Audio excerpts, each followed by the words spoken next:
Good morning. It is lovely here in Weston, West Virginia, zone 6B. And I was looking at 6B because it's changed for us. The coldest it could get is -5 to 0 in 6B. And I started out in a zone 5 years ago. But the hottest it can get, I kept looking, how hot is a 6B? Because I'll never forget one evening, it was a feel like of 102 or 104. And so it changed some of my gardening thoughts. But today we're just talking about, can you see what's in bloom right now? I can't, no, but there's a lot happening under the soil. In this bed, it's purposely been planted because I will sit at that window and look out on this bed in the winter. And this is what we're all about right now. It's winter, it's December, and it's probably the last video of 2024. And just to think in a week, it'll be 2025. I'm not really going that far. I'm trying to stay today. While we're sitting here, we have this wonderful heater right there above the deck that looks out on this flower bed. And Reggie and I enjoy watching it develop. So I have hellebores here that are budding up already. I'll give Reg a minute to get here, but we have plum, we have double white, we have red, and these will be. Oh, they're going to see the plum color. Yeah, really. Isn't that pretty? That's winter plum. It's gorgeous. Mm-hmm. We also have primroses that will bloom in the spring. And it makes a beautiful display. Oh yeah, you can see another one budding up right there. And as they bud, I will come in with these tattered and torn old leaves, cut those back so they really have a beautiful display. There's also daffodils and tulips in this bed. I don't remember, but last year I started once a week taking still pictures, taking videos, because I don't remember what my garden looks like in the winter that it's going to look like in the spring.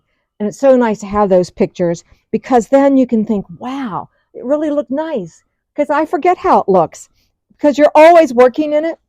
But we'll go down in the lower bed and we'll talk more about, can you see it? Because I have some nice little photos I'll put up there to remind you and me how beautiful it can be. But what's happening right now is they're all just gaining energy. It's a little slick out here, Reg. Before we get all the way into the garden, a project we did is this fence that Reggie finished. I'll have to look up the date he finished it in. April or May. April or May, and I love it. It just added that enclosure to the rest of the garden. I do have H.F. Young clematis there, and I hope it comes back.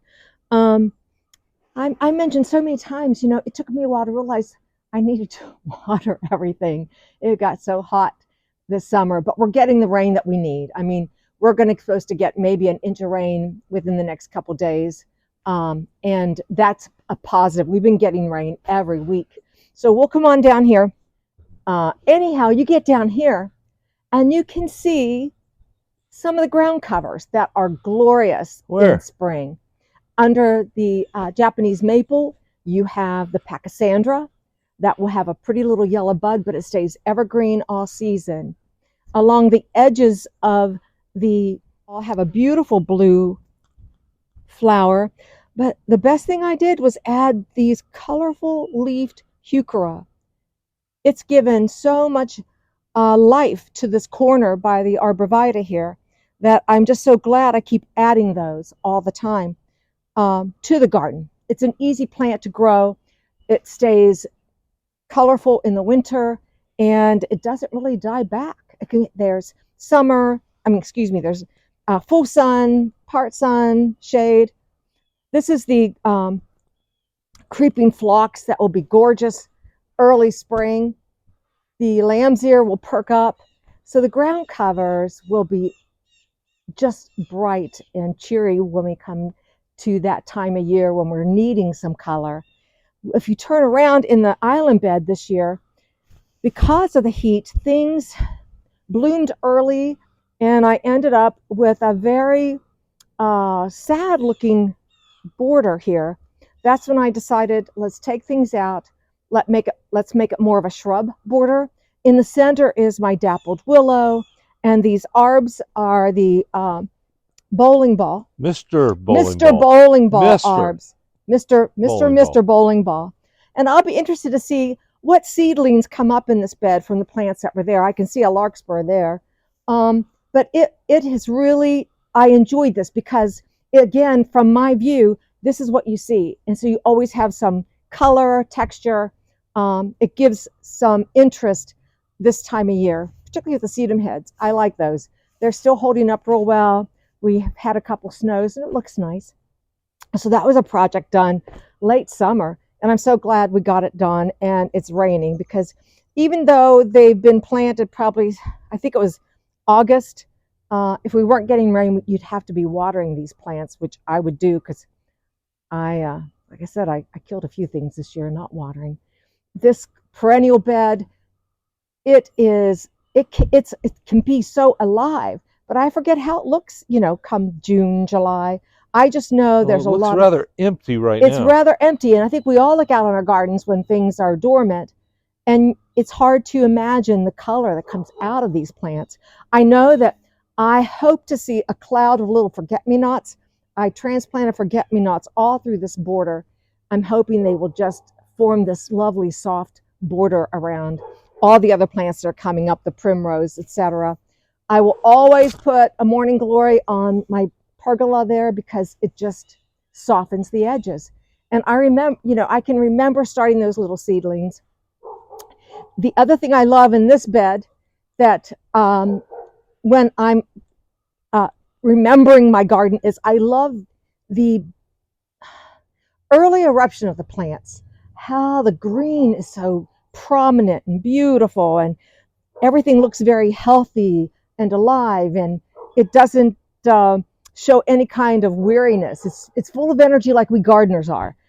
We get so excited about those blooms and those lovely blue flowers that are going to happen. It's exciting to think about that, even though we look at this and we don't see anything, but they're resting and we get to rest. That's what I like, is we get to rest a little bit. We have to walk out and maybe check for deer pressure and trim back anything that hasn't gotten trimmed back, and if that's your thing. I know I transplanted a couple larkspur a week or so ago, and they're doing fine, which is wonderful because I see deer hooves everywhere. When I look over in this bed, I had almost forgotten I extended this border here to allow less erosion. It's made a difference all season long. You can't tell that, but you can see the deer hooves right there. So they've been out here. The other thing is, can you remember how tall those ostrich ferns got? Huge. Huge. It is a fern forest. Like 3 feet.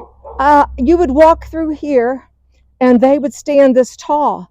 It's hard to imagine how fast they grew, and they covered up, the wonderful little gnome house here that I don't see any visitors or any marks or gifts left there from Christmas. But this is all like 3 to 4 feet tall with the beautiful ostrich ferns. This border becomes full of color.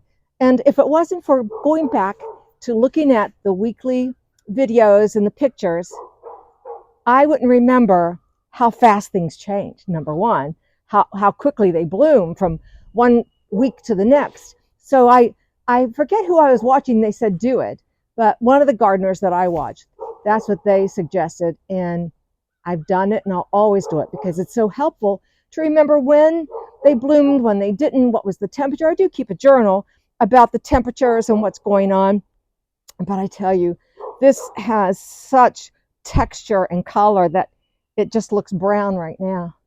And this is a beautiful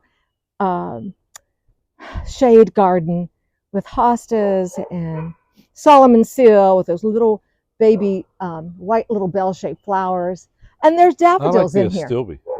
Yeah, I mean, there's daffodils in here that I can't remember where they're going to. I'm going to do better with getting pictures of the daffodils because I don't remember where I planted them. I didn't plant any more this year.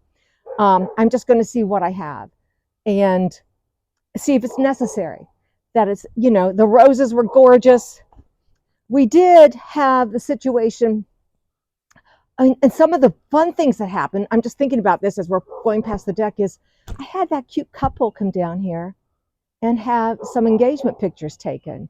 That was an honor, Yeah. I must say. Watching them and the photographer work together, it was an honor.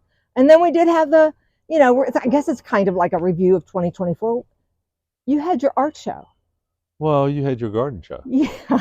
Garden tour, I should The say. garden, yeah, you know, was open to people. So we had a lot of traffic through here. And the weather was perfect that weekend, which Yeah. made me nice, Weather was made me happy. I remember it because the next week, then the daylilies started blooming. You know, it was like there's a law in a garden, and we all know that. But they didn't know that. Very few gardeners paid attention. There were a few. And then some thought it was at, you know, its peak color, and it wasn't. So I was glad that the young man down the road, he came back up to see it in bloom. Anyhow, those were some things that happened that we really, really loved.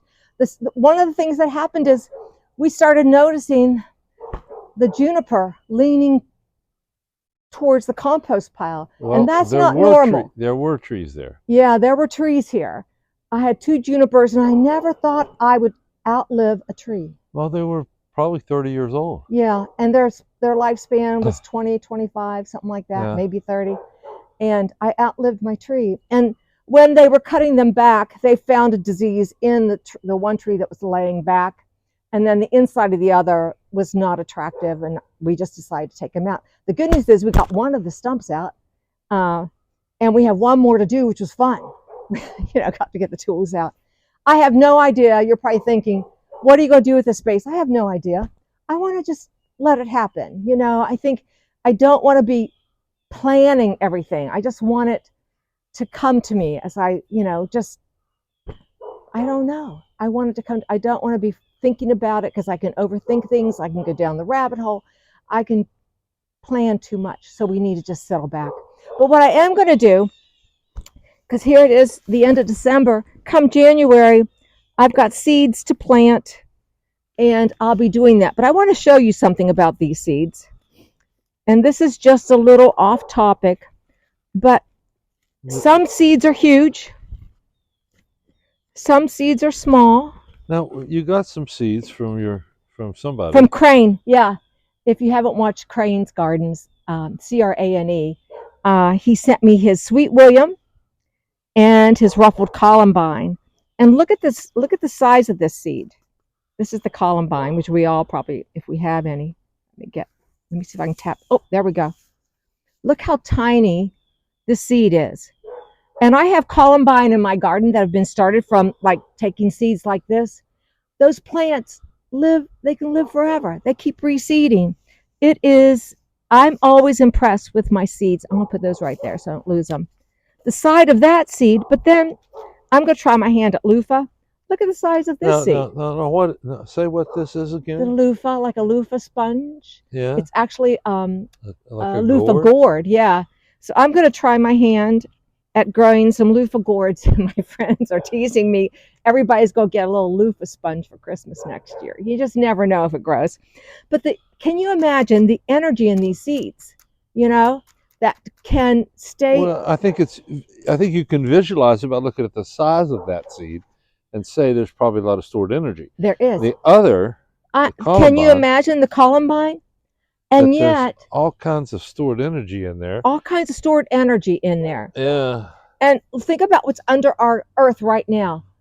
All the bulbs from last spring, you know, you let them absorb all of that energy through their leaves, cut them off, and then all that energy in their bulb come right through the ground. They're down there just waiting to come up.